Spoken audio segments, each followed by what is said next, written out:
feel that you were forgotten, you can just raise your hand and wave.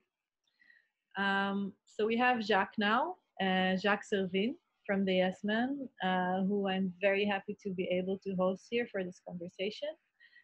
Jacques was a guest of the R-Cube Artist Studios in 2015, and it was a real pleasure to have him. He gave a workshop for activists against the occupation, which I'm still trying to figure out if something will come out of it in terms of the activist ideas that were not conducted, but I'm still hopeful.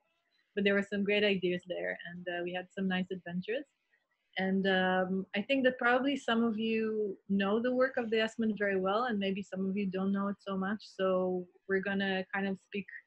Um, half of it would be directed for people who maybe not know it so much. So forgive us if you already know it, but I think it's always good to, to kind of go back to the classics before we start talking about the new plans. So Jacques, maybe you can maybe just even start by telling us how it is to be in New York at the moment before we delve into practice. Yeah. How it is to be in New York? Yeah, it's boring, but good if you're an introvert and reclusive and you really hate a lot of people all the time. If you like to, do your work and be in your own little world, it's great. I'm half and half, so for me it's half good and half ridiculous. How you're an introvert? How could you be an introvert when you're doing all this hacking and intervening, and you have to be very brave to do it? Yeah, you learn. Yeah, you learn things. You rely on other people to prop you up, to help you. But yeah, I'm by nature very introverted and private. So, but I know how to be an extrovert and how to either pretend or just be gregarious and very people oriented. Yeah, you can learn anything. Yeah. And is the quarantine still on? Yeah, I mean it's just like stay at home if you can, go out with masks only. It's not exactly a quarantine, but it's I guess that's what we call quarantine. Yeah, it's going to be on for a while here. Is it on there in Jerusalem, Tel Aviv? It's starting to, no, it's actually, I guess you can say it kind of opened up in the last couple of weeks. People are now back in the streets, although we still have to wear masks, and the schools are back, kindergartens, and basically everything else will gradually come back in the next couple of weeks. So it turns out that there aren't a lot of sick people here. So I guess they're they're of course surveying citizens now in every way they can, but we'll talk about that later. Oh yeah. Oh boy. Yeah. Okay. But maybe let's go back a little bit for for the people who might not know your history so much. Tell us how it all started. Oh boy. Well, that might be hard, but what I can do is the short version. Yeah, maybe I'll share my screen as I do this. Because we have a website and it's really new, so I'm just kind of learning to play with it a lot. Oops, didn't mean to do that. But yeah, this is, let's see, where is it? Oh, it's not there. Okay. As I said, it's new. But so yeah, this is everything we've ever done is in here. And all the way back here is our first project. So this was the first thing we did, and this is the whole story behind it. In fact, we're redesigning things as we speak, but this page will tell the entire story behind what happened. Basically, 1999. There was this big protest. Thousands of people headed towards Seattle to shut down the World Trade Organization because they were opposed to the neoliberal model, the hyper-capitalist model that it represented. And I set up a fake WTO website, just kind of on a lark. It was a bit of a joke, not intending anything to come from it. Let's see if that website, well, anyways, it looked just like the real WTO website. Oh, here it is. Okay. Yeah, this is the fake website I made. This is what websites looked like in the 1990s. Nice. And this is exactly what the WTO website looked like, but if you read the text on it, it's quite satirical, and talks about like why it's wrong to allow AIDS victims in Brazil to buy cheap drugs. It's a crime against the medical products market. It's like really what they think. Nothing, this is about like how efficient IBM was in, helping the Nazis to identify the Jews. It's like highlighting but a new Holocaust is, of course, attacking IBM for that. Mm-hmm. So playing with a lot of really dark humor, but, talking about real problems of capitalism and neoliberalization that the WTO represented. And when we put up this website, I really thought this would just be sort of a satire. People would look at it, kind of read it a bit, go like, oh, I get it, and then move on, or change their minds. Very naive. But what happened from this is one day we got an email invitation from a conference. We started getting a lot of email for the WTO by accident. And in part that was because the WTO itself attacked us. They were like, I guess I should show that, like enraged press release. Yeah, so they wrote this very angry press release about our website. The WTO did. They said, you shouldn't do this. This undermines our transparency, blah, blah, blah, blah, blah. This meant that it got into search engines, which were primitive at the time. And then when people would search WTO, sometimes they would end up on our site, which, this is their modern site. But so because people would end up on it, they would send us email intended for the real WTO. And one day we got an invitation, for the WTO to come speak. We responded, we said, sorry, he can't. I can't. This is the Director General of the WTO, but I can send a substitute. And then the substitute gets sent. His name is Andreas Bichlbaum, wherever that is. But here is the official invitation, and the speaker is put on the thing, and so on and so forth. So then once we were there, we gave this presentation, a PowerPoint presentation, which is reproduced on our website in full. This is what we told them. And among other things, we said that, basically we need to eliminate siestas because those are unhealthy for commerce. So stop the Italians from sleeping in the middle of the day. And we also should eliminate democracy because it's inefficient. So instead of getting corporate, having this system, which is where you have campaigns that campaign and broadcast ads to voters, you should instead just allow the corporations to pay voters directly through a little website.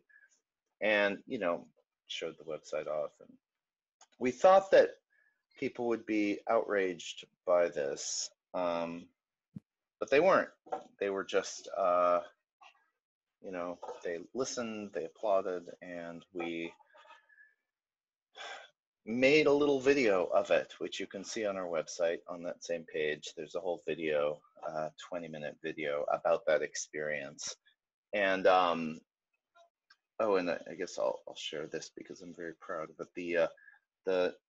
The New York Times actually ended up printing an entire page of our email correspondence afterwards with the conference, which got to be very funny. we kept emailing everybody, telling them that terrible things had happened to this poor speaker, and is there a reason why? Because we kept wanting to find out if you can read the whole thing on our website as well here. And is that when you realized that pretending to be someone else's website and then pretending to be that someone live is a good tactic? Well, good tactic. I mean, we didn't know if it was a good tactic. We just wanted to do it.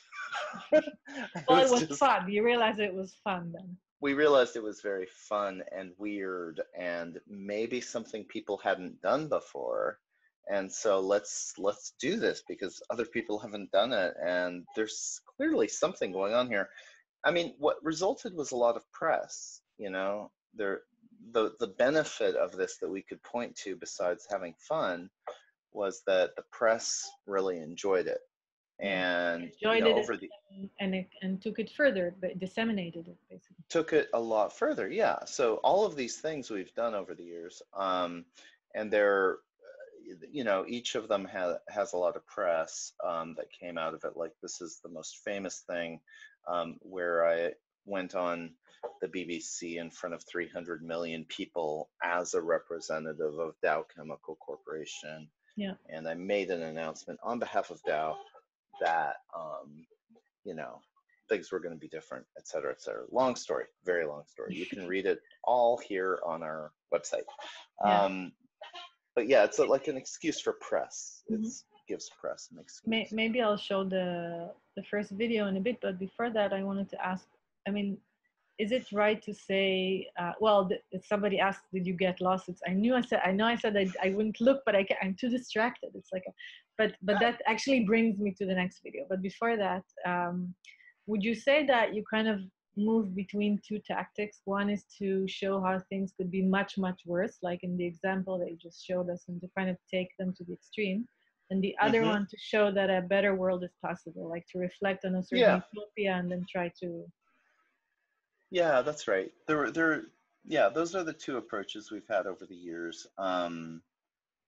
The first approach was, show the work. That was the obvious one that we did with the, you know, the Salzburg, the first. Like an over-identification, to take it to extreme. Yeah, over-identification with that one. Like, let me just click back to that. So yeah, we over-identified with the WTO, said like, yes, this is what we're going to do. Just took it all the way, and then at a certain point, I think it's here somewhere. Well, maybe not. Oh yeah, no, not yet. Okay, in progress website. But yeah, at a certain point in that first movie, which you can see, by the way, I'll just show you where the movie section is. If you go to movies, our first movie, The Yes Men, shows all of those events, and including the end where we pose as the World Trade Organization and make this announcement that we're disbanding, we're creating a new version of ourselves, a better world. And yeah, we did that a few times.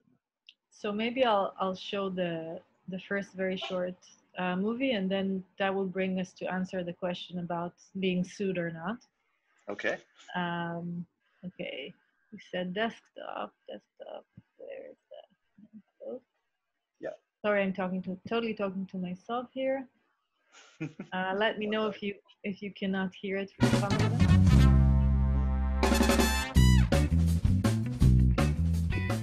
We wanted to make a political point about an organization that's pulling off some of the world's biggest hoaxes. No, not this organization. The one across the street. The one that looks like a U.S. government office, but really is working against the government. In reality, the U.S. Chamber of Commerce is a large corporation that is reported to lie to the public on behalf of even bigger corporations. They spend nearly $500,000 a day trying to convince the U.S. government to do really stupid shit, like killing environmental regulations and undermining workers' rights. But since they spend so much money on their hoaxes, many people believe them. And as it says, American Free Enterprise dream big, but their dreams are our nightmares because their plans are to prevent us from passing climate change legislation, which means we're screwed. Since the chamber was hoaxing us all, we decided to fight fire with fire. We would reveal one of their biggest lies by masquerading as them. We would hold a press conference as the Chamber at the National Press Club. How would the world react to the Chamber suddenly reversing its position on climate change? Bit of reversal on climate change from the U.S. Chamber of Commerce. It will reverse its position on the climate change bill and wants a carbon tax, if you will. All right, so the U.S. Chamber is denying it now. All right, so maybe not. Apparently it was a hoax. Either there is a group or some people or a person. Is there any involvement of the White House whatsoever? I couldn't even begin to go there, Larry. This is the item we got. It has the Chamber's logo that we're all very familiar with. Today, the country's largest business lobby, the Chamber of Commerce, got punked. It began early this morning when a press release went out, purportedly from the United States Chamber of Commerce. Amazingly, the release said that the Chamber would now support this legislation that it spent months fighting against. Reporters were surprised and probably confused at this odd turn of events, but that was nothing compared to what actually happened at the press conference when it was held later on this morning. Watch this tape. Clean coal is a technology that has not only not been proven, it basically doesn't exist. Okay, this is, I'm Eric Wolfschlegel. I'm with the U.S. Chamber of Commerce. This is not an official U.S. Chamber of Commerce event. So I don't know what pretenses you're here. I know some of you in the press world, but this is a fraudulent press activity and a stunt. Who are you really, sir? And do you have a business card? Are you with the U.S. Chamber? I do. We can discuss afterwards. Okay. Can I see your business card? Can I see yours? Are you here representing the U.S. Chamber of Commerce? Yes, I am. Okay, well, I work there, and you do not look familiar to me at all. Could I see your business card? Stunt? Could I see your business Is this card? a stunt? Are you interrupting the president? Yes, I am. And this guy does not represent the U.S. Chamber of Commerce. Can we finish the Okay? No. This is not an official Chamber of Commerce. This is not... what is your position at the Chamber of Commerce? I just spoke my position. We've got working. What is your title and your official title at the U.S. Chamber? I'm the assistant to Mr. Donahue. Okay. This guy is a fraud. He's lying. This is, a stunt that I've never seen before. So if you'd like to actually talk to the legitimate Chamber of Commerce, I've got my business cards outside. This gentleman, I will assure you, does not have any business cards, and he's not legitimate. Show me your business card. No, show me yours. No, show me yours. They both look like imposters. What? It's You got a business card? It's so weird, though. But you don't look familiar. The U.S. Chamber of Commerce says it was victimized. Victims of a hoax by environmental activists. A hoax actually led to the chamber admitting that there is a challenge for climate change. It seems like a good first step. So next up, hoaxes about poverty, violence, education, hunger. the big education hoax. We've got a big education hoax in this country. The hoax is a good first step. Yeah. Just today, the Chamber of Commerce changed positions, not courtesy of the yes men with that stunt in Washington a few weeks ago. But they're now saying, surprisingly to me, and I'm glad about it, that they want to get legislation, and they're now working with the sponsors of the bill.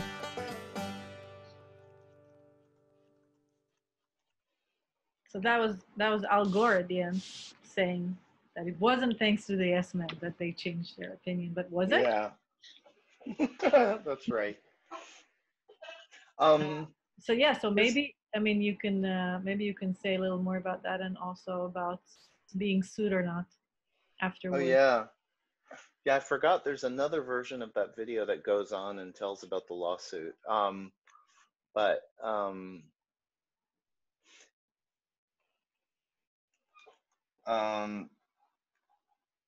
And climate change is something that you often deal with, actually. It comes back into the project. Yeah, and the lawsuit, the chamber did sue us afterwards. It was a big, it was scary.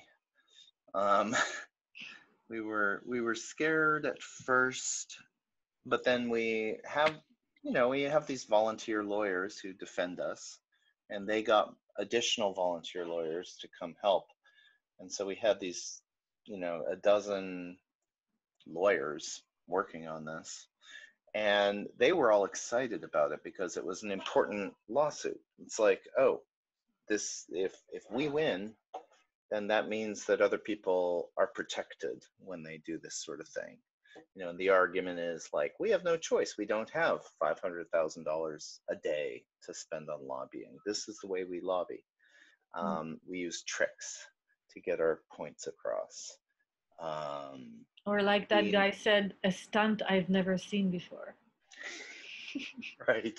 A stunt. This is a stunt I've never seen before. Interesting. We hadn't either. Yeah. What a weirdo. He's the head of public relations for the Chamber of Commerce. Unbelievable. Like, imagine doing something like that, having studied public relations in college. Like, so yeah.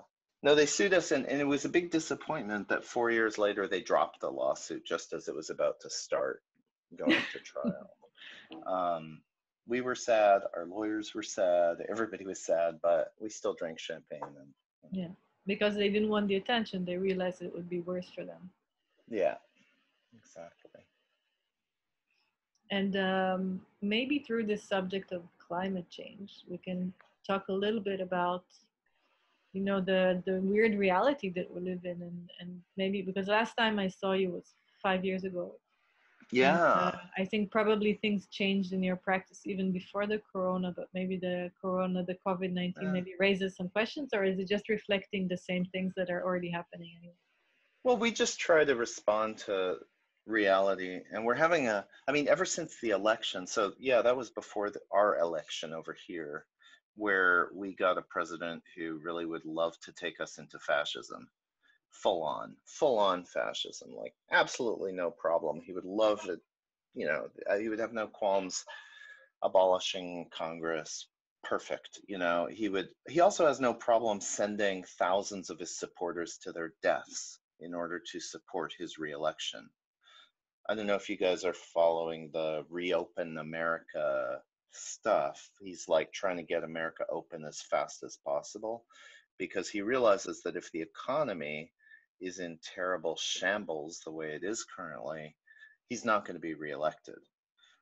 So he's basically trying to get all these people to go to work to get the economy going, and he's pulling out all the stops in that, so like we're talking about like, small level Stalin stuff here, it's like really evil. So I'm gonna you stop guys, for of course, a second to just say good night. Yeah. Let's all say good night. Good night. Bye. Laila Tov. He said Laila Tov. Laila Tov. He said Omer Laila Tov. Bye. Bye.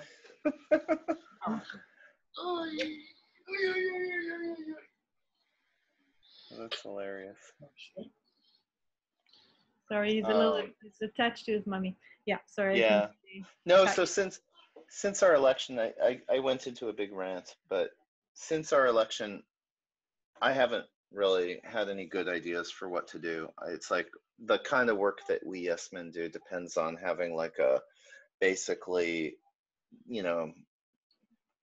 okay government that's, maybe not great, maybe not doing the right things all the time, but not fascistic.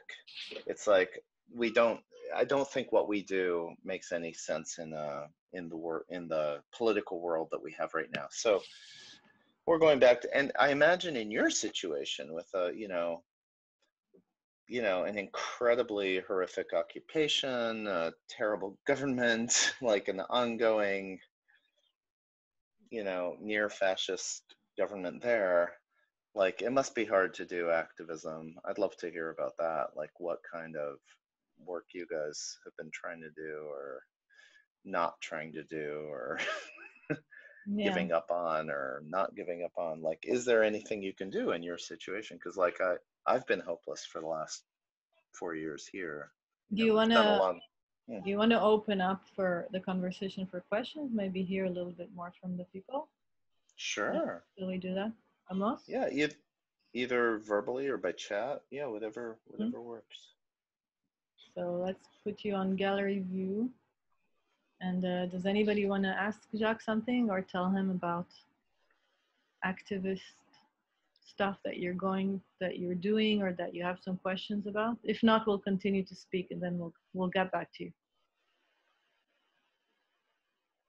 Amos, was there anything relevant? Okay, we'll just continue to speak and then Amos, can people unmute themselves if they want to speak, or how does it work? No, they can't unmute themselves, but they can write in the chat. You're all welcome to do so. But there are no questions up till now.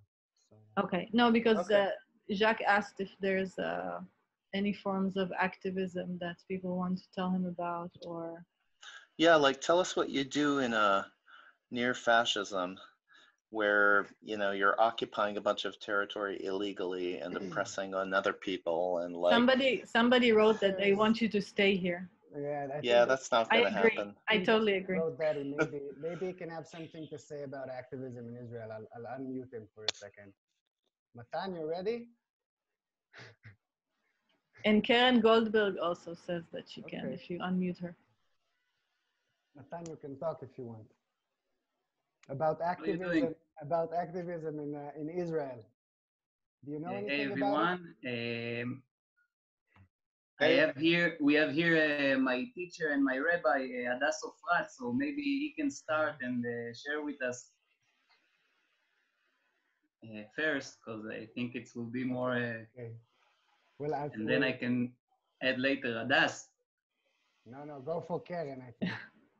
Karen, where is Karen? Karen. Yeah, Karen. Hi, can you hear me? Yeah. Hi. So, yeah, there are a lot of, I think, artists here. Maybe can speak better about it. But I'm actually researching parafiction art in Israel and Palestine, done by Israeli and Palestinian artists. So there are some interesting cases of also over-identification, but also going on the more positive, in the more positive direction. So, for example, there's a work by a Palestinian artist called Khaled Jarrah. It's pretty famous, maybe you know it. He created a passport stamp for Palestine, and he stamped real passports. And some passport got canceled, and other people having the stamp in their passport got held up for investigations at Ben Gurion at the airport. But the most interesting thing, I think, when I talked to him, he explained that he wasn't interested in imitating a kind of bureaucratical device of the national state. So he wasn't interested in stamping the passport for people going in and out of the occupied territories, but actually stamping passports all over the world, in Europe, I mean, unrelated to the geographical location. So, and the idea is actually that Palestine is everywhere. And this is actually a sentence taken from the Palestinian Declaration of Independence. Wow. So this is an interesting case. That's super interesting. Do you have a link to that or something you could chat? Yeah, it was exhibited in one of the Berlin Biennales. So that is the most.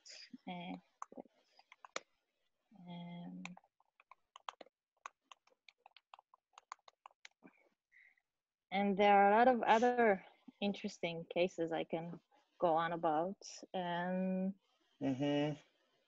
Do you know about the Palestinian? It was a long time ago, a few years ago, when they painted themselves blue and dressed up as the Navi from Avatar. Yeah, I remember. I thought that was no, so I don't know amazing. that one. What? Wait, I'll find it. That's because in Israel there's sometimes like a weird separation between activism and art. I think we spoke about this a while ago. Oh and yeah. that was actually done by activists, even though it was a beautiful artistic tactic. Yeah. But I think not a lot of people know about this. Oh my God, I'm gonna this is here, I'll chat it across to everybody. And whoops. I saw Yoav's question. It's a good one, and we'll get back to it. But I wanted to ask Ro'i Alin. Don't kill me, Ro'i, but I think that you might have something to say about activism from your perspective. I will talk to you about it later. Kill me later. I won't kill you. I'm not. Okay. Thanks. Just endless torture. Well, actually, there is. I think there, of course, like in the past few weeks, we've seen less activism because the whole issue of social distancing took over. But even that, there were some demonstrations. I mean, it has nothing to do with art, but there was a protest against the new government, against what Bibi is doing, and there was like kind of a lot of participation. It was crowded. There was also a very big demonstration just this week on Saturday in Habima Square, protesting a wave of domestic violence. A few women were killed by their spouse. So that was also, a lot of people arrived there to protest that. So it's not like everything is bad. But in the greater context of like this regime and what we're seeing in the past few years, not only in Israel, but also globally, I think that there's a sense that activism is not working as it used to be, because activism, like the premise is that if you convince enough people that what you're doing is important, or if you convince the politicians that there's a constituency that is listening to like, you know, there's a point in like listening to the people, and I think that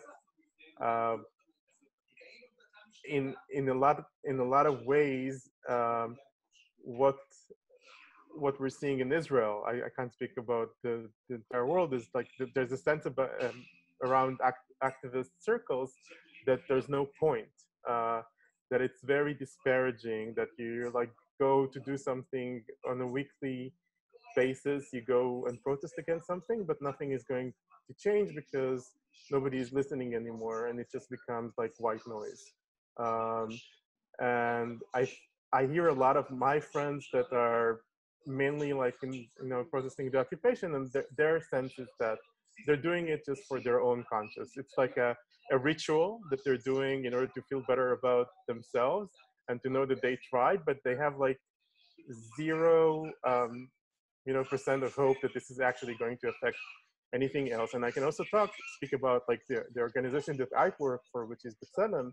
I mean, we've changed our strategy like a few years ago, because we are also don't believe that change can happen from within the Israeli society. When B'Tselem was formed 30 years ago, the premise was that if Israeli public will get credible information about human rights violation, they will be morally shocked and they will react. And that was not a ludicrous, naive thought, because people were responsive 30 years ago to when they were, confronted with what goes on there, but they were desensitized by, failed peace process, by a lot of things, by propaganda, by incitement. And now we don't feel that this is like going to work anymore. And we say that like without international intervention, nothing is going to change here. So we also had to adapt to this kind of new situation within Israel. Yeah, thanks. Yeah, I love B'Tselem. And when I was there in Jerusalem with Maayan, thanks to Maayan, and a few years ago, got a tour of Hebron and so on with B'Tselem, and it was very moving. And it's like, I felt, we were still under Obama here.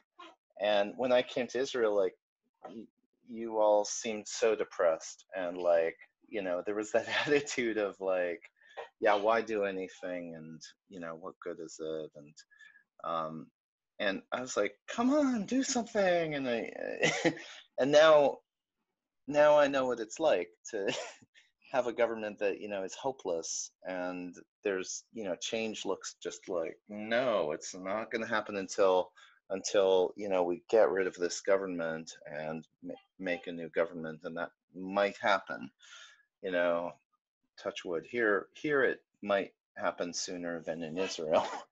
But if we're even slightly lucky. But yeah, what you said about doing it as a ritual and doing it for yourself, and I think that's really important and neglected in activism, is that a lot of it is for ourselves, even when it's successful, even in good times when things can change.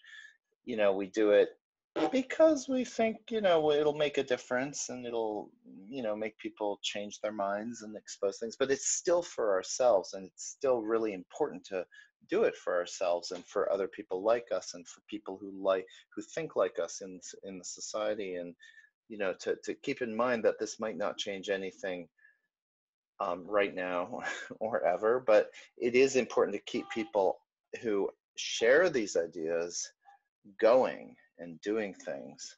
And because eventually things change. I mean, things definitely change one day, one way or another, and it's important to keep in mind that keep the spirit of, keep the positive spirit of how the world can be alive, regardless of when it happens, and whether a day, one day or another, or one action or another makes any difference whatsoever. So I think that's really helpful to me to hear and to remember. Like, it's not always about change tomorrow. It's about just remembering, just cheering ourselves up, each other up. We've done a bunch of things like that to cheer ourselves up and cheer other people up, but it's good to remember that. And Yoav had a question. Yoav, do you wanna ask it, or should I just kind of read it? Where is Yoav? Yoav Lifshitz, are you still there?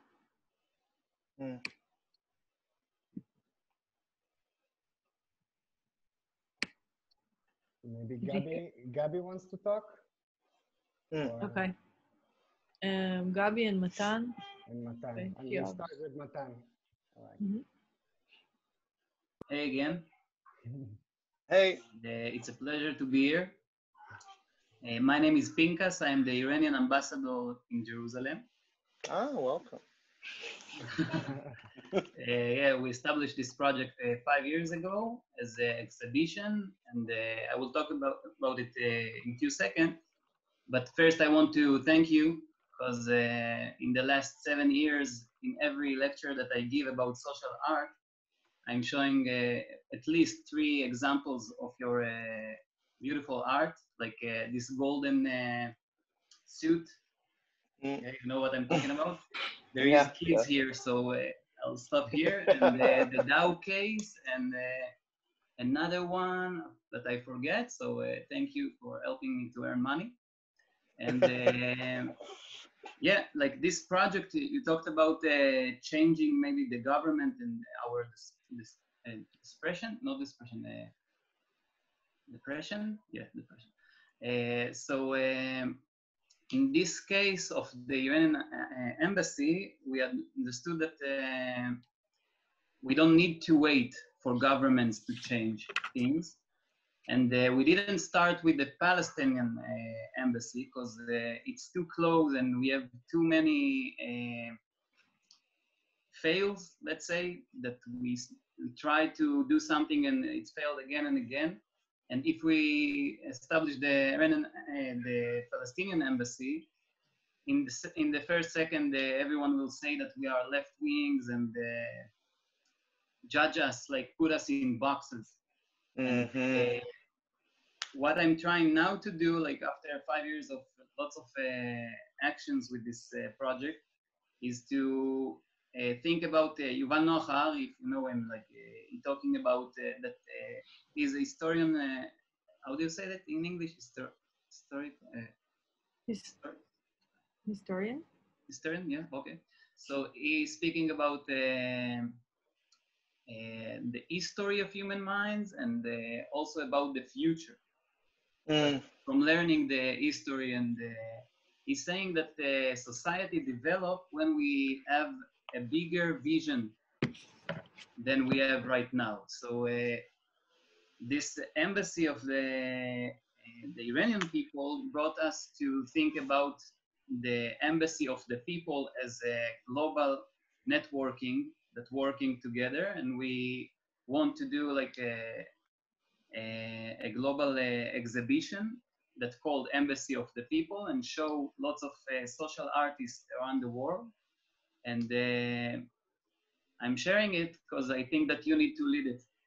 So good luck. And thanks. Great. No problem.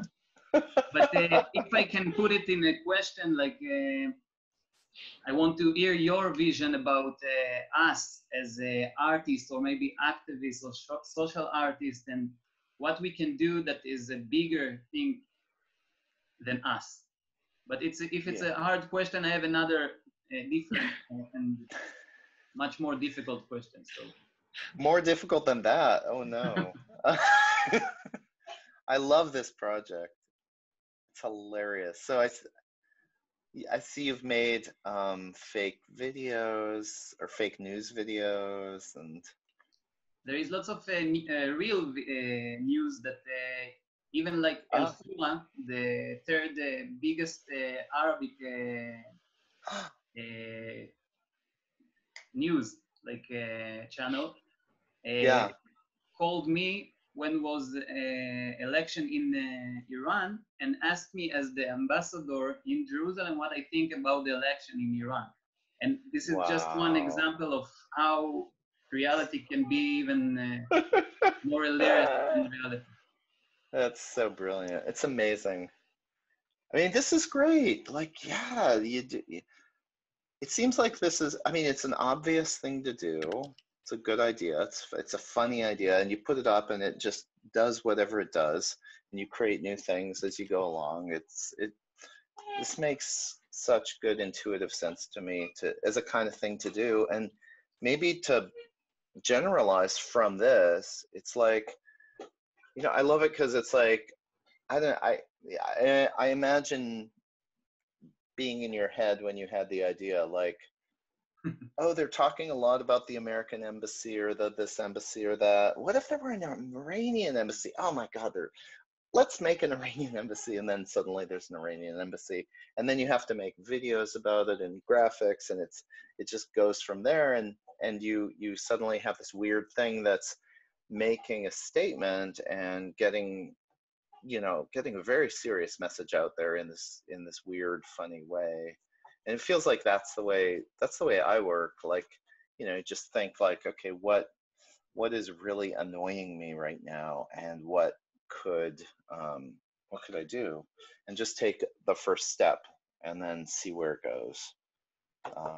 And in a big hopeless situation, that seems like the only way to operate, I think. Like, you can't think like, okay, how am I really going to get to a better world? Like, you think like, okay, what's horrible right now? Okay, what can I do? Like, and then you maybe think like, how can that help us get to a better world? But you don't start from there. You just start doing something. We've been trying to make this this thing around. It's a bit of a sad story, but I'll show you anyways.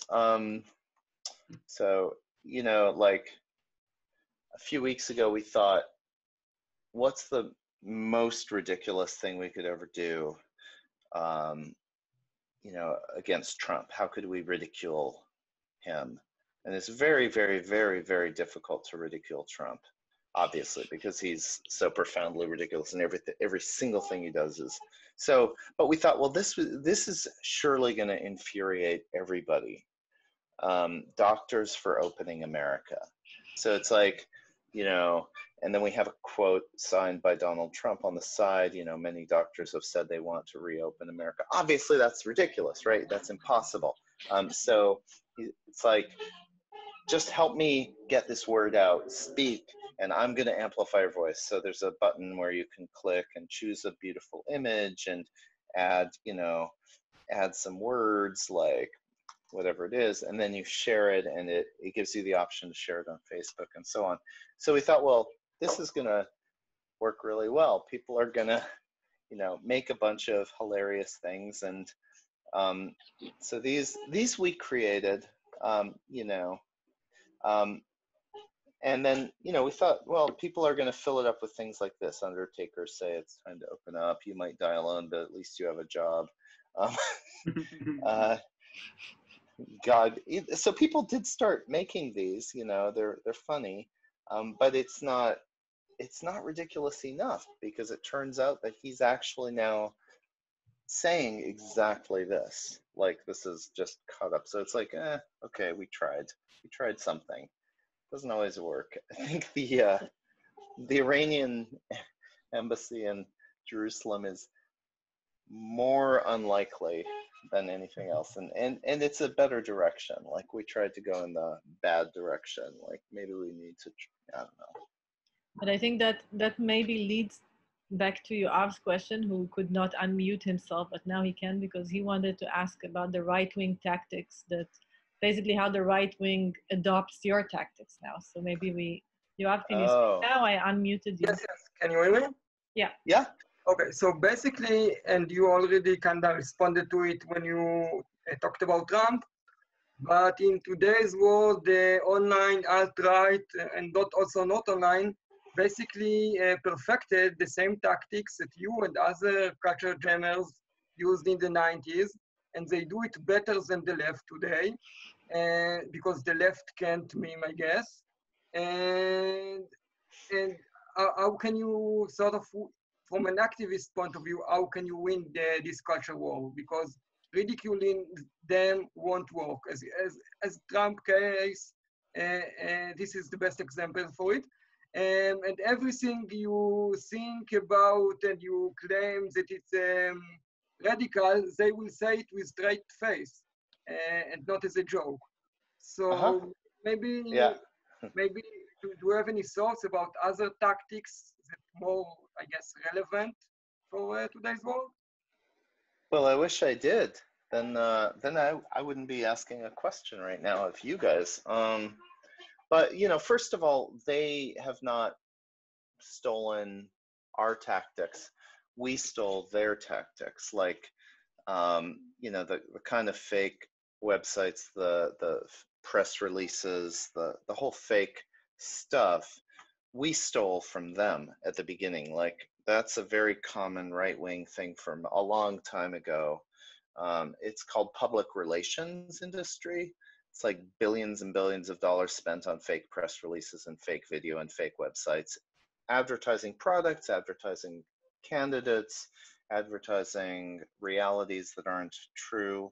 You know, so we just took that. What we've done for 20 years is like basically public relations for activist causes, except using, instead of like, well, what they do is like they issue fake press releases, public relations, I mean, and you know, other, yeah, also right-wing things like COINTELPRO in the 60s, and this goes way back, but they issue these fake press releases and then they never correct them. So the difference with what we do is, you know, we do these as jokes and then we reveal them. We, you know, we say this is fake, but here's why we did it, and there's a bunch of stories, and you know, hopefully it works. So yeah, I don't like, you know, we stole from them. They can do whatever they want. Don't care what they do. Ignore them. As far as effective tactics, though, that's a whole other question. And here in the U.S., I've given up on creative activism to a certain degree. On this sort of work until we get a different government. Like under Obama, I think it made perfect sense as part of a picture of activism. Now I don't, and a lot of people are thinking that way.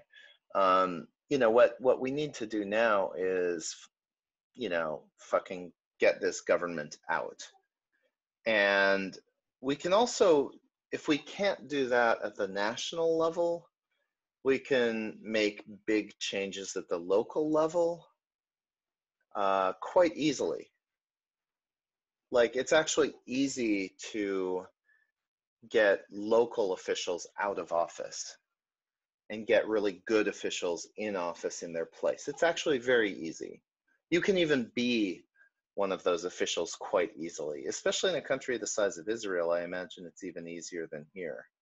But like in New York State, you know, it's got, I don't know, 10, 20 million people in this state. It's a big state. We have a Senate and a sort of Congress. It's called the Assembly. So we have these two bodies. And you can, we actually led a campaign, not we, us men, but with a different group. We led a campaign. We worked on a campaign with videos and so on and so forth against 6 particular senators who were messing everything up. It's a long story. If you want to look it up, it's called the IDC. I could send a link to our little videos, but it worked. We got rid of these 6 senators. And now New York State is a progressive state that opposes Trump consistently and is, you know, one of the powerful voices in the United States against Trump policies, for, you know, positive immigration policies. You know, a bunch of things are, it makes a big difference. So, you know, we have to wait until November 2020 to see anything change here. On the national level, but we and you can make things change locally. So that's my answer. That's my only answer. Find local government work that you can do, plug into organizations that are trying to change things at the local level, whether it's the city level or whatever. Do stuff there, concretely. Forget about, you know, changing the whole country for a while, until that becomes possible. Yeah. Not very hopeful, but I mean, you know, it is. It's like something you can do. It's like, and then also, you know, as Roy said, like, you know, do things just because it's good to remind yourself that things can be done. And Kheli, did you want to ask something, or was it already answered? Where is Kheli? She disappeared. Amos, can you help me unmute? Yeah, of course. Kheli said that her answer was given, but I think maybe Avner, after what he wrote. And then Tila also. Sure. And Kheli has a new one, so. Oh, Kheli, yeah. So go ahead, Kheli. Yeah, it's a good question. Oh, she needs to be unmuted. Where is Kheli? Amos, can you there. unmute? I unmuted her. Hi. Hi. So nice to meet you. This is great. My name is Kheli with Hey Lamedut. Oh, hey. An H, yep. Yeah. So I totally get you. I feel that in my everyday activism, that we're not being heard, and they're so crazy that they like outlaugh us. Mm-hmm. And yet, like, there's so much material to laugh about. And this was used against dictators. Like, yeah. So like there's something that doesn't add up, right? No, right. Why can't we do this in so-called democracies when it was done in dictatorships? Right. Yeah. No, really good question. And you, in your comment, you write about Otpor movement, and you know, if people don't know about them, it's a very inspiring thing to read about. Otpor, who overthrew Milosevic in Serbia in 2000. They were instrumental in that youth movement, leaderless youth movement, and they did some really funny, creative things. In fact, I just put up, I'm just, yeah, let me just find this because it's really good. It was just, here it is, brokers and police. So yeah, I'm gonna share my screen.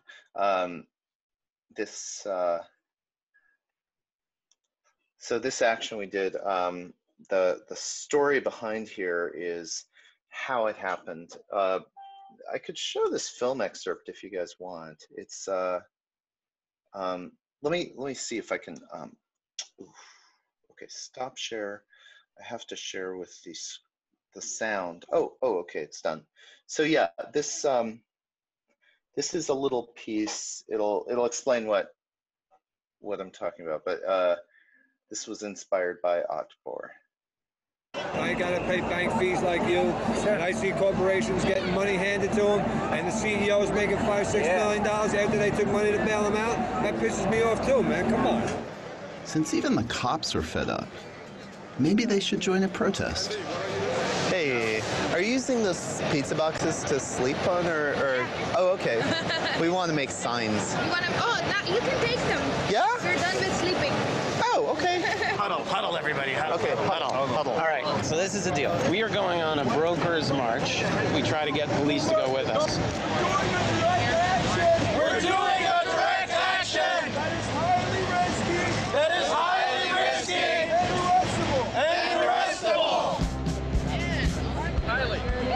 Get the ball! Get the ball! Get the ball! Get the ball! Get the ball! Get the ball! Get the ball! Get the ball! Get the ball! Get the ball! Get the ball! Get the ball! Wall Street is our street! Wall Street is our street! Wall Street is our street! Wall Street is our street! Wall Street is our street! Wall Street is our street! As we walked, more and more police showed up to make sure we didn't cause trouble. Wall Street is our street! Wall Station! Represent police for the occupation! Represent police for the occupation! Represent police for the occupation! Represent police for the occupation! It's our attention still! It's our attention still! It's our attention still! It's our attention still! It's our attention still! It's one of my absolute favorites. It's so short and took 6 hours to do. So good. Yeah, mine too. But that came out of from an Otpor leader who. Oh, I was going to show you the page that. Here we go. Share screen. This is. This just describes how it happened. Ivan Marovich was one of the leaders of Otpor. One of the student leaders, even though it was leaderless, of course, but he was one of the leaders. And he came and spoke in a series I was doing where it was right after Occupy Wall Street started, and we took him and the audience to Wall Street, to Occupy Wall Street, and he said, we asked him what to do. What should we do in this situation? He said, just keep people amused. Do something that's really fun. That's what people need here more than anything. So we came up with this funny idea and did it.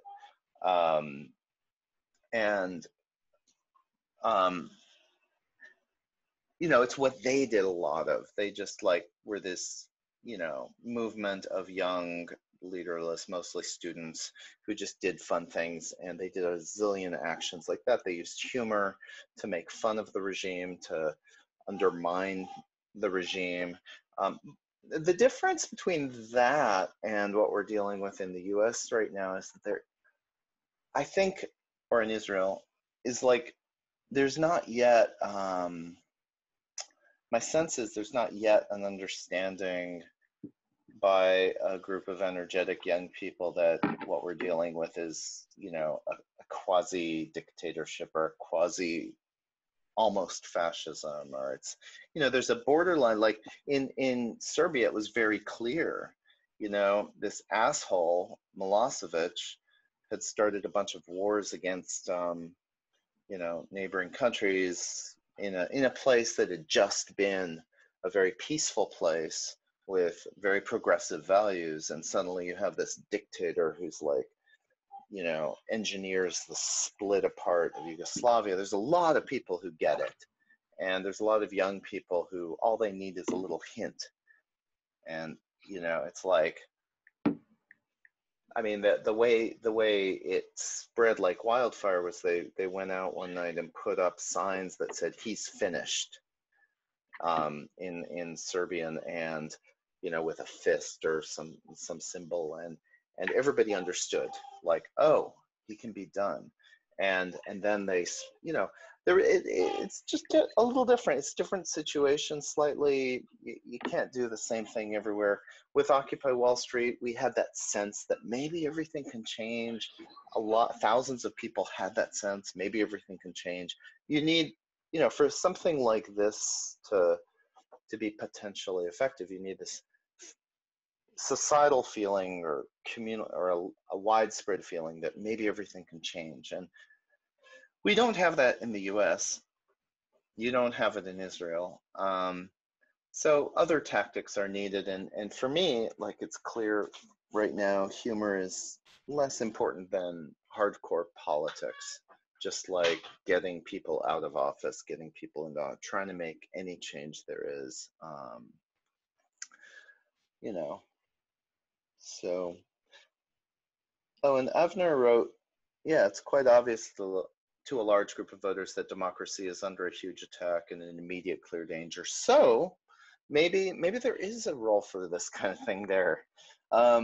Here it's very obvious too, but in a way where everybody's just not feeling like we have any power, or just like we're you know, November is a few months away. We're just like, it better change then. And, you know, that's where the hope lies. Everything can change, though. I unmuted both Avner and Sila because I think they both want to say something. So I let them decide who goes first. Well, it's the first grab, first speak. I'll jump in. First, thank you for these brilliant pieces. Some of them I didn't know, and they're totally brilliant. My question will change a bit as you went along. One of the most important parts in your work is indeed that it is very, very present, fun, and yeah, fun is everywhere, and in the subversion, in the message, in the way you act it out, in the brilliance and the finesse that you shape your message. And I wanted to take it further and ask whether this was the part that differentiates this from, you know, socially engaged art, because this ongoing discussion: should art be socially engaged, or should you leave social engagement to politics or social movements?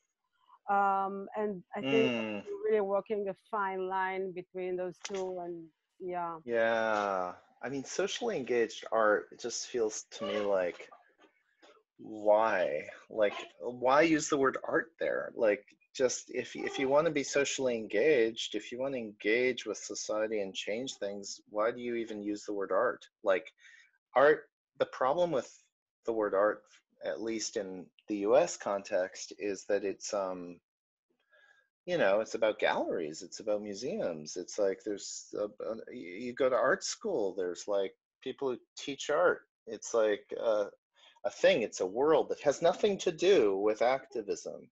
With, you know, it's like it's got its own language, its own journals, its own critics, its own curators. It's like, that's not how activism works. It's like, if you're an artist, you're concerned about art things.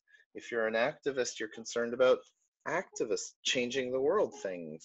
So the problem with socially engaged art is it kind of tries to be both.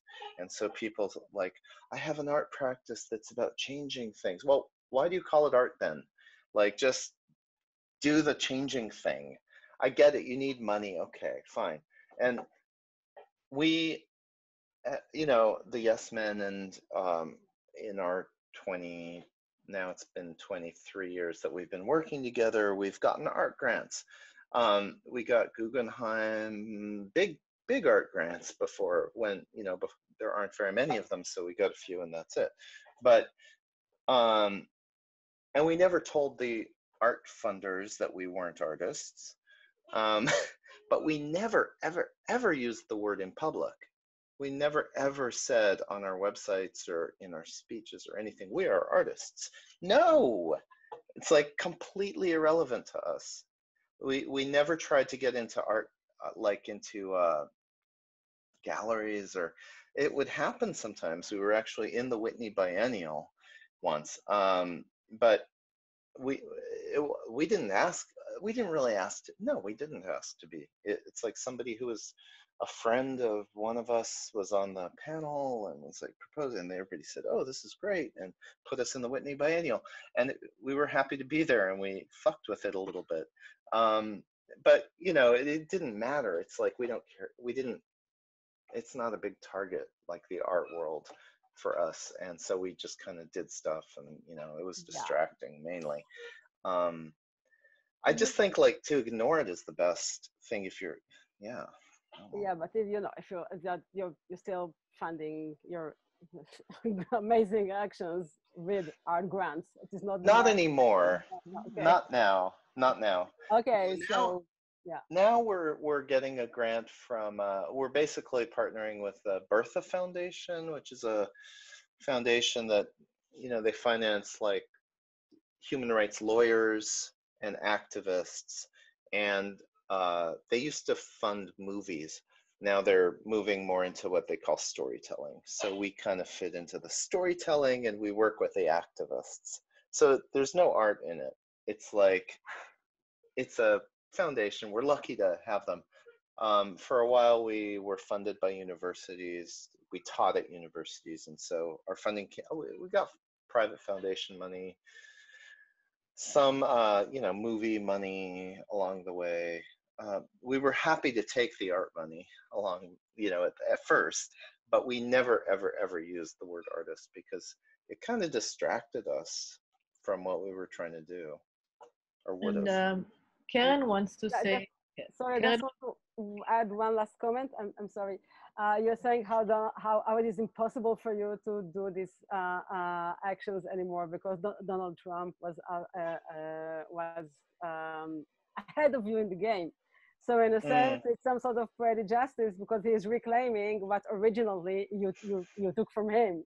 So yeah, so maybe it's like a kind of a better, let's say, he's a better yes man than the yes man. You cannot out yes man in a sense. Yeah, there's something to that. I mean, you know, these people are incredibly sinisterly manipulative and clever, and this isn't new. You know, if you look at what COINTELPRO was doing in the 1960s, manipulating people through false communications and like getting fake information out there, and if you look at Putin and his, you know, Shulkov, I think is his, like, you know, he actually has this guy had might still be there, this political technologist who was an avant-garde theater producer before, and, you know, very cleverly like just confusing the world. So yeah, they have their own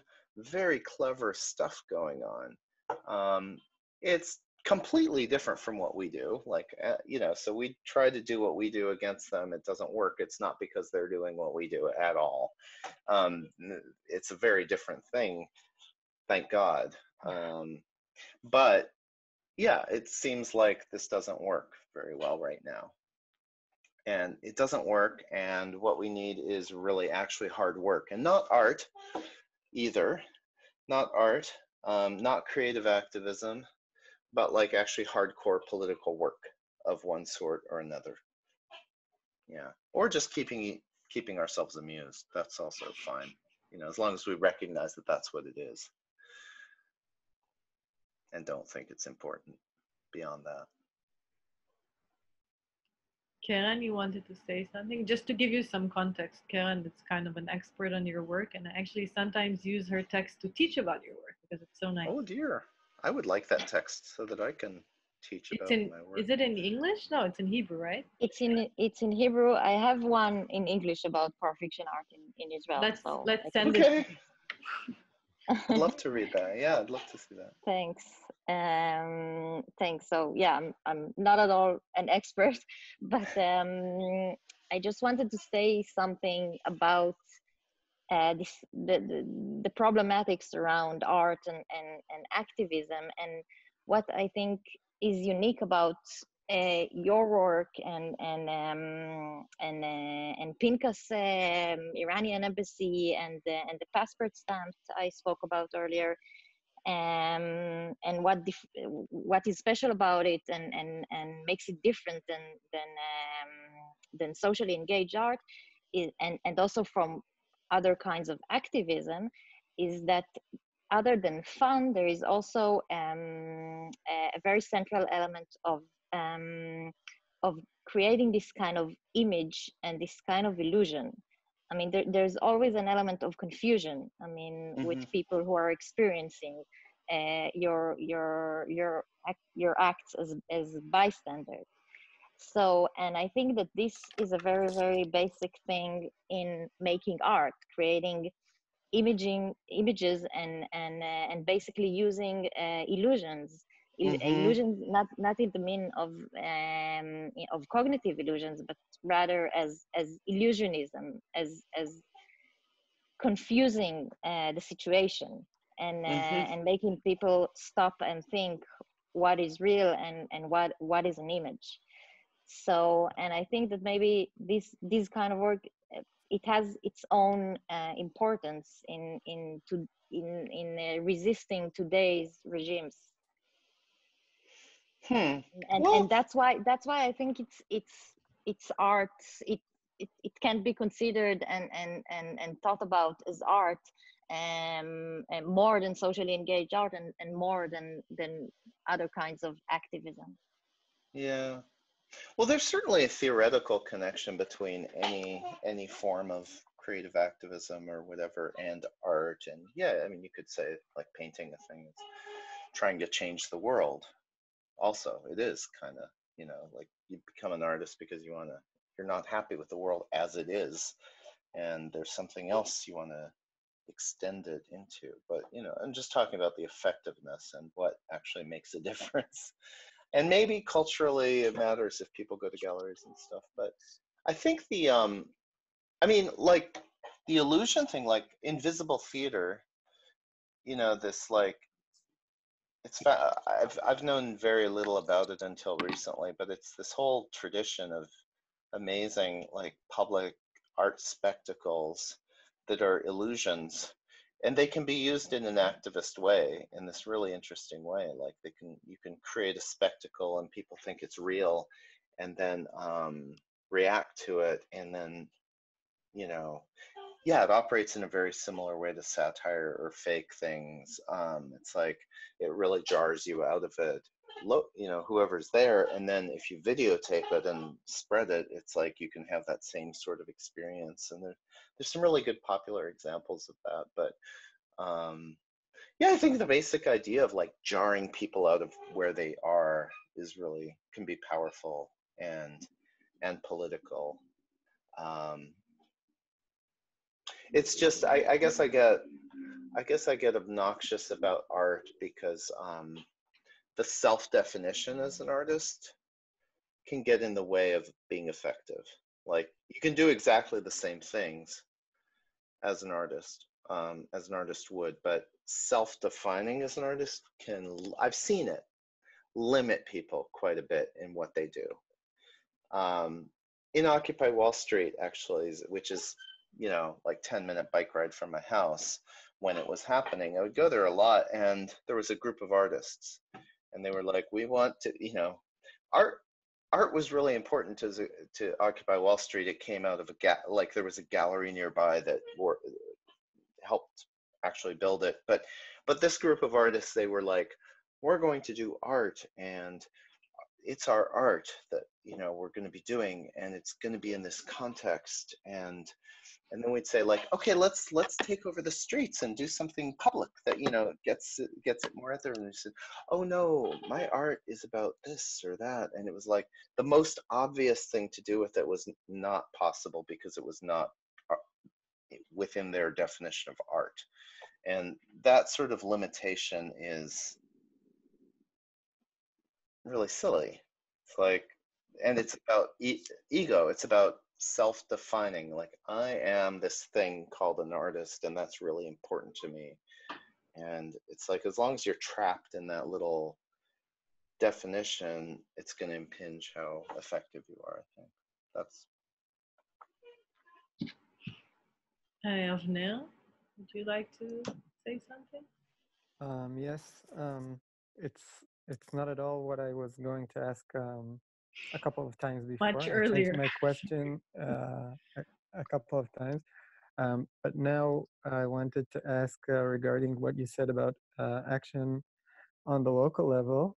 And I think there's a similarity actually between what's going on in the States with California and New York State and New York City being sort of geographical oppositions to the main regime. And over here, this distinction has been already outlined by geographists in the 90s, that Tel Aviv, which is very boldly the center of cultural life, the center of left-wing politics, and also the economic center, is actually a sort of state. So people were talking about the Tel Avivian state in opposition to the Israeli state, or to even the Judean state, which is like the ultra-fascist one going on in the occupied territories in the West Bank. And so my question is, suppose we can act right now, as our activism is always failing, suppose we can act on the local level. How does that work against corporations who, by definition, are global and have a very easy way of transporting themselves between jurisdictions, and yeah, you know, they operate many times under various laws of various countries, and they can sort of, I mean, gives me a feeling that they're going to be one step ahead of us all the time, even though I do see that, for example, California privacy policy is affecting the rest of the world for the better, because their legislation is harsher on the corporations, and they're getting their I mean, they're getting their point, and for everyone else too. But I just fear that it's going to be okay. Yeah, that's a short-term win for democracy, but the next step is going to be theirs. Well, yeah, sense of humor, you know, like, do you want to win everything all at once? Is that your idea? Like, should we rein in the big corporations, fix everything at the national level, and make sure that nothing ever goes wrong ever again? Or do we do what we can right now, which is, in our case, work to change New York and California, and then hopefully that makes a difference nationally as well. And there are some organizations here, in fact I'm working with one, who are aiming at all the state legislators, and they're looking at all the state senates in the entire United States, so total of thousands of politicians who have local power, and some of them are vulnerable, some of them can be gotten out of power, and so you can change local power at the local level and begin to change things from the ground up, instead of trying to, you know, think about corporate power. Like, if you change things beginning where you can change things, you just have to have faith that one day this is going to add up to something meaningful everywhere. And if not, at least it makes a difference locally. But like, you answered your own question, or your own challenge there, when you said that, well, the California laws do affect everybody in the entire world. So that's good. But, you know, there's more. I mean, we need universal basic income at this point as automation takes off. We need, in the US, we need universal health care, which we don't even have. You know, we need like an abolition of the prison system. We need a lot of things that we don't have and that can only be obtained through a lot of power being taken.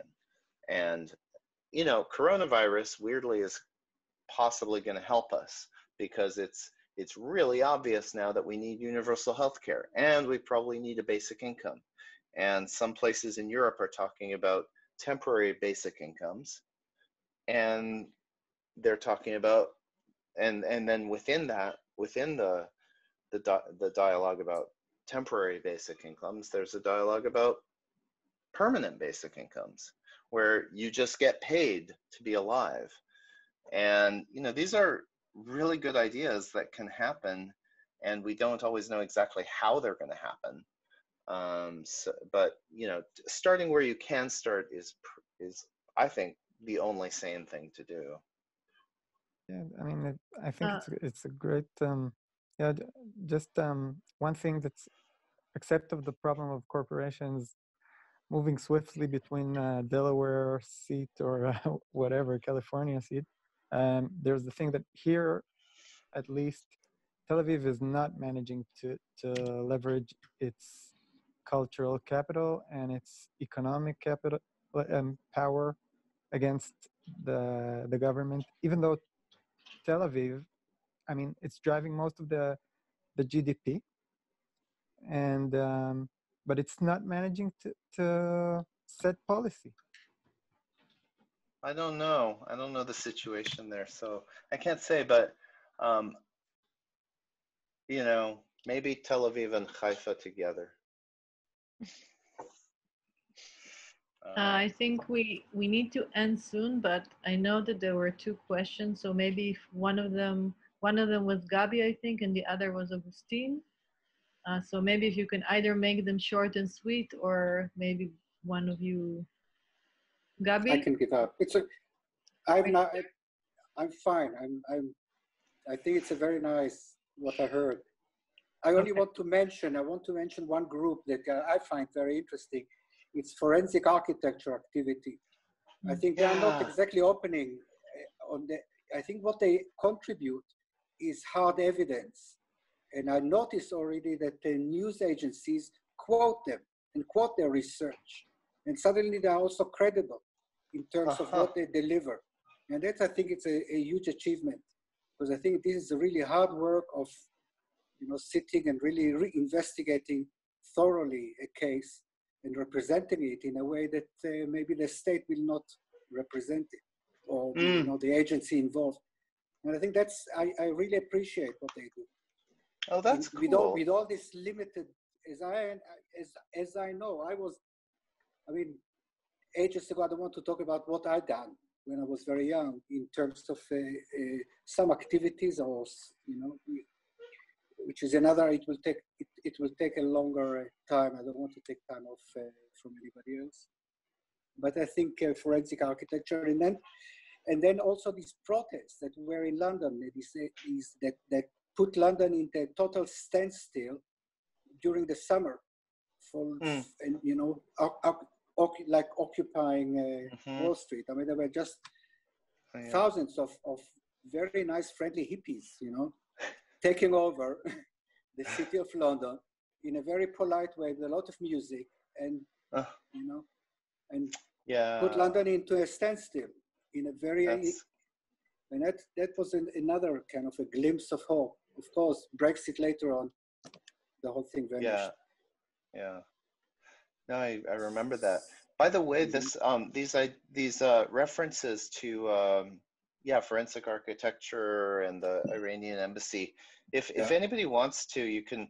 This is an open like wiki thing where you can, if you create an account, you can add new projects to it. So I'd be super grateful if you added, you know, the Iranian embassy and the forensic architecture might be in here already.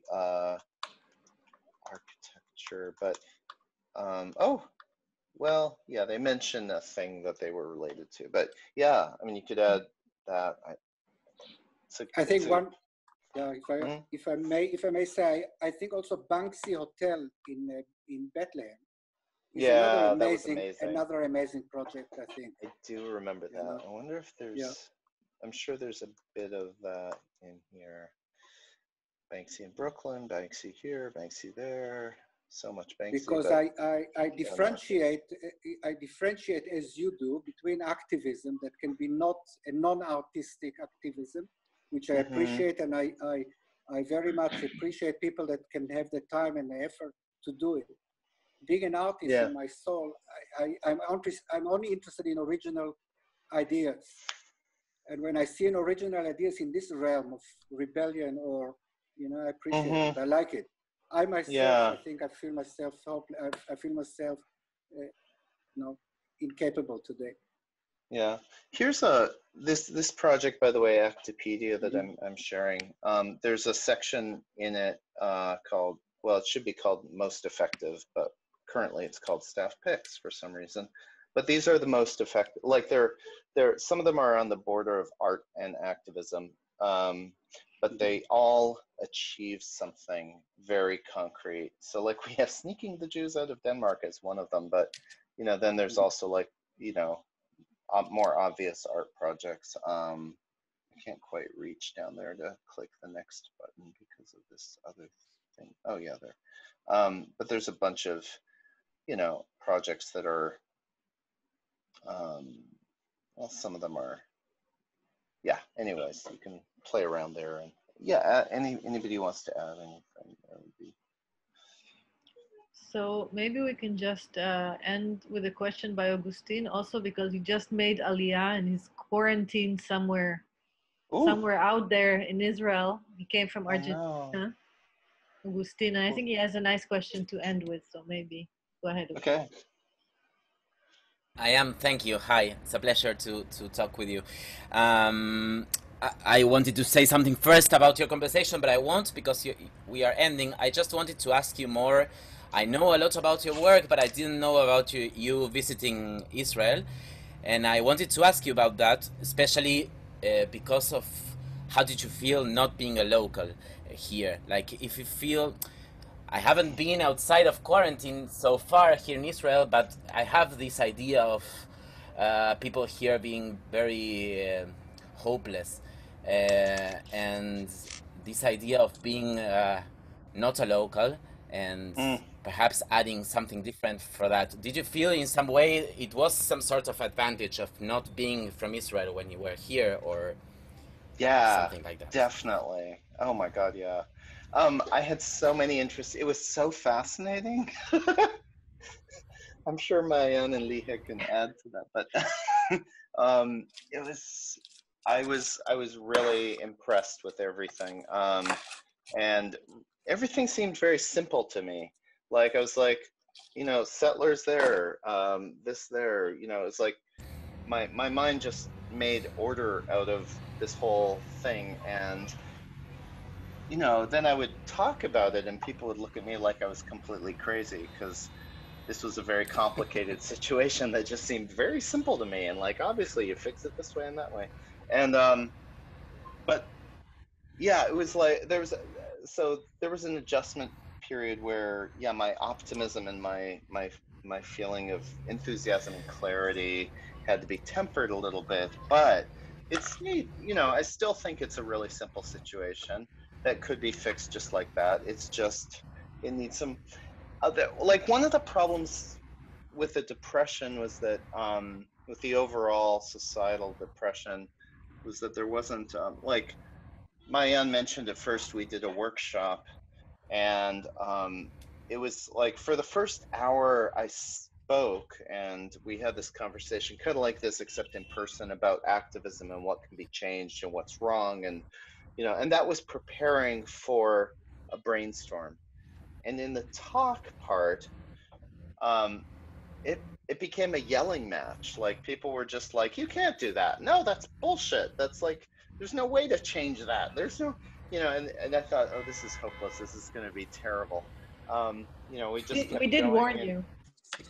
you did warn me, and so I was, and I went in with this like, okay, let's see what happens, and it was exciting. It was really crazy, and then I was surprised because after that, you know, maybe half of them stayed for the brainstorm, which was like 3 or 4 hours long. I don't know, where we actually came up with projects, and everybody was very positive and very creative and came up with these amazing 4 projects that were all completely doable and would make a bit of a difference, you know, and they would actually communicate important things, but there wasn't the momentum to actually do them. You need this like something else that wasn't there. So we I think needed it's, you for an extra couple of weeks. That's what wasn't there. but I mean, you need more than that. Like, no, but I'm kidding, because of course you need that. You need the activists to have the energy to continue it by themselves. Otherwise, there's no point. Yeah, because they had everything. They had all the ideas. They had the leadership. They had the talents. They had the skills. You know, we made sure to arrange all that and put it in Google Docs and make it very clear. And that wasn't enough. But so you can really contribute by bringing energy and excitement and a simple vision to something that feels very complicated to everybody, but it really isn't actually that complicated. It's just they've been with it for too long, so they're too depressed. It's like it feels like it'll never change. It's like it really, I still think it isn't that complicated. So with this very positive note, yeah, we will say goodbye to Jacques and thank you very much.